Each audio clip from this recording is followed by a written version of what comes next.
Hello everyone दोस्तों, क्या हाल चाल आप लोगों का। तो आज है हमारा 1000 वीडियोस की सीरीज का 133 नंबर का वीडियो। फ्रेंड्स, आज का जो मेरा क्वेश्चन है वो है हायर ऑर्डर डिफरेंशियल इक्वेशन को सॉल्व करने का।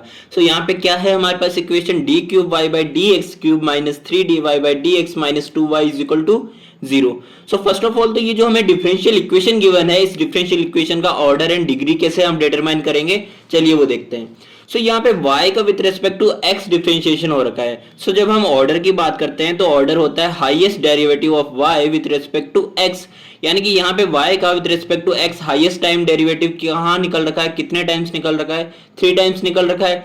इट मीन्स यहाँ पे इसका ऑर्डर क्या हो जाएगा, 3, थर्ड ऑर्डर हो जाएगा। ये थर्ड ऑर्डर डिफरेंशियल इक्वेशन कहलाएगी। ओके, अब हम बात करते हैं डिग्री की। जो हमने हाईएस्ट ऑर्डर डेरिवेटिव निकाला है उसकी जो ओवरऑल पावर होती है वही हमारी डिग्री कहलाती है। Power of highest order derivative यानी कि यहाँ पे 1 है तो ये फर्स्ट डिग्री डिफरेंशियल इक्वेशन हो जाएगी। ओके, अब अगर मैं यहाँ पे इस डिफरेंशियल इक्वेशन में आरएचएस में देखूं तो मेरे पास में कोई भी एक ऐसा फंक्शन एग्जिस्ट नहीं करता है जो कि एक्स का फंक्शन हो, यानी कि R X is equal to 0 है यहाँ पे। इट मीन्स हमें यहाँ पे होमोजीनियस इक्वेशन मिली है ये। तो homogeneous first degree third order homogeneous differential equation है ये, अगर मैं कंबाइंडली बात करता हूं तो। ओके, अभी हमें इस डिफरेंशियल इक्वेशन को सॉल्व करने के लिए क्या करना पड़ेगा। To solve this differential equation, we have to convert it in auxiliary equation by substitute y is equal to e to the power mx. y is equal to e to the power mx जब हम यहाँ पे substitute करेंगे तो हमें only y is equal to e to the power mx he substitute नहीं करना है, हमें तो dy by dx भी चाहिए, d cube y by dx cube भी चाहिए। तो मेरे को y को with respect to x differentiation करना पड़ेगा। जब मैंने dy by dx निकाला तो मेरे पास आ गया m e to the power mx। यहाँ पे एक चीज ध्यान रखने की है कि जब आप फर्स्ट डेरिवेटिव निकाल रहे हो तो m की 1 पावर आएगी, जब आप सेकंड डेरिवेटिव निकाल रहे हो तो m की 2 पावर आएगी। तो आपको बार बार कैलकुलेट करने की नीड नहीं है, आप d क्यूब y निकालोगे तो आपके पास में m की पावर 3 आएगी and e to the power mx as it is. तो फाइनली जब हम यहां से हम हमारी ऑक्सिलरी इक्वेशन को कंस्ट्रक्ट करेंगे तो हमें y is equal to e to the power mx and dy by dx and d cube y by dx cube की हमें वैल्यू यहाँ पे सब्सटीट्यूट करनी है। मेरे पास आ जाएगा m cube e to the power mx minus 3m e to the power mx minus में 2 e to the power mx is equal to 0। मुझे ऑक्सिलरी इक्वेशन मिलेगी जब मैं e to the power mx को कॉमन लेके RHS में transfer कर देता हूं तो मेरे पास आएगा m cube minus 3m minus 2 is equal to 0। यहाँ से मुझे इस जो क्यूबिक इक्वेशन है इसके मेरे को फैक्टर्स फाइंड आउट करने हैं एंड देन मैं सॉल्यूशन पे आ पाऊंगा। मैं जब यहाँ पे m इज इक्वल टू -1 रख के देखता हूँ कि यहाँ पे m प्लस 1 इसका एक फैक्टर बन सकता है या नहीं, ऐसी पॉसिबिलिटी चेक करता हूँ।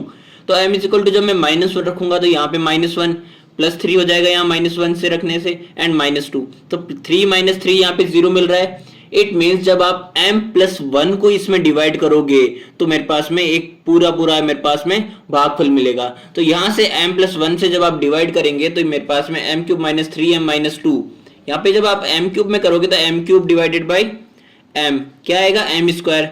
m स्क्वायर को आपको इन दोनों के साथ में मल्टीप्लाई करना है तो मेरे पास आ जाएगा m क्यूब प्लस में m स्क्वायर। अब ऊपर मेरे पास m स्क्वायर का कोई भी नहीं है तो मैं क्या करूंगा, इस वेरिएबल को साइड में लिख दूंगा अलग से।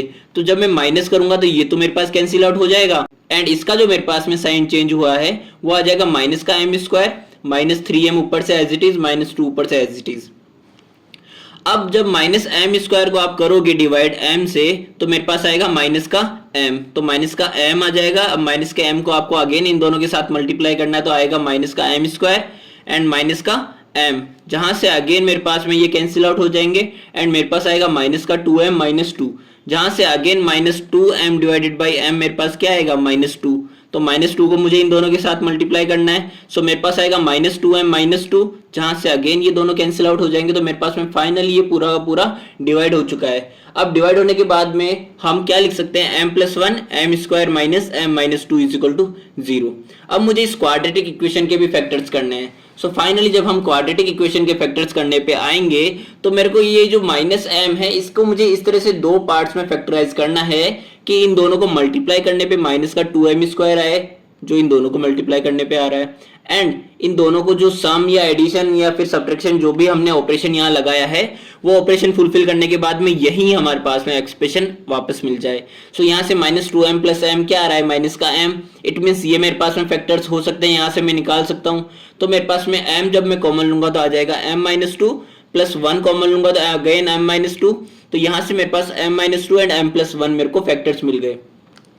एंड ऊपर से जो मुझे m+1 मिला था उसको भी मैं लेके चलता हूं, तो मेरे पास में आ जाएंगे m+1 m-2 is equal to 0, जहां से मेरे पास m is equal to -1 2 times and m is equal to 2 आ जाएगा जब हम इक्वेट करेंगे 0 के।